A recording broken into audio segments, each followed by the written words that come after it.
Hello, my name is Matt Bennett. Today I'm going to introduce you to some basic techniques in tattooing.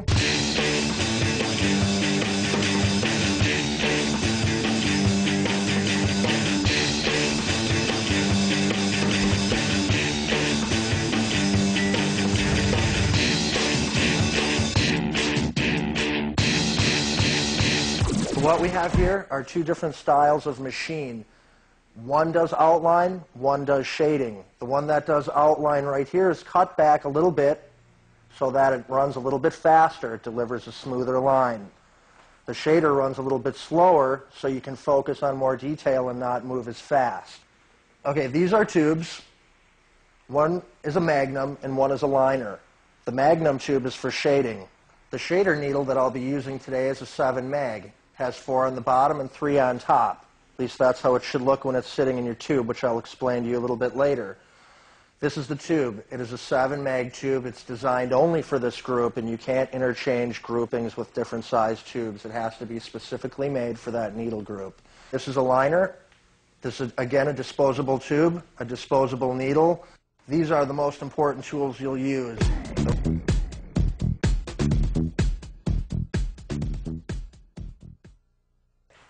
This is a tracing, or what is called a line drawing, of the dragon that we're going to be using today for this tattoo. To create a stencil, you're going to use Thermofax paper, which is the most commonly used method of stenciling and tattooing. The way you do this is, in Thermofax paper, there's a piece of onion sheet. You want to remove that and discard this piece.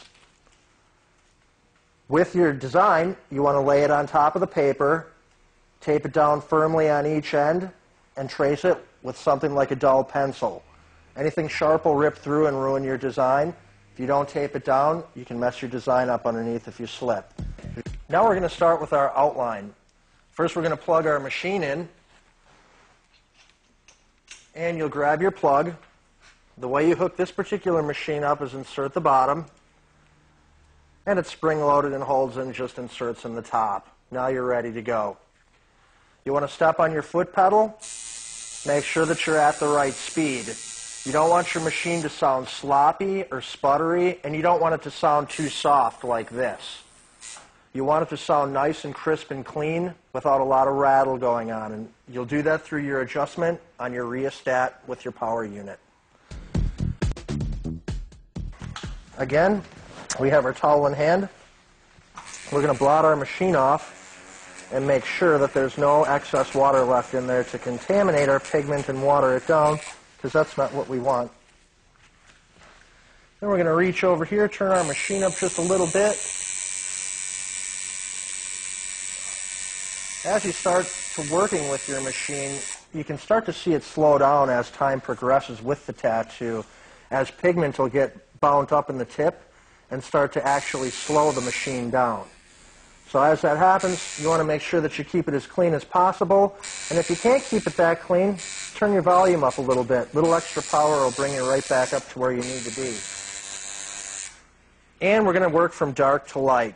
In tattooing, the theory is working from dark to light. So say if I were to start my white pigment in this tattoo, and then I were to go to add blue, my fresh, crisp white would turn out to be a light blue. So we always want to make sure that we work from dark to light. Now, as you get to more technical parts of tattoos, you can do techniques called staining, where you can actually rub in darker pigments into lighter ones without even tattooing them. But again, we won't be getting into that. We'll be sticking to the basics here. Moving along, we're going to dip into our blue. Make sure we got a nice, smooth, consistent, creamy blue. We don't want anything too chunky or too watery.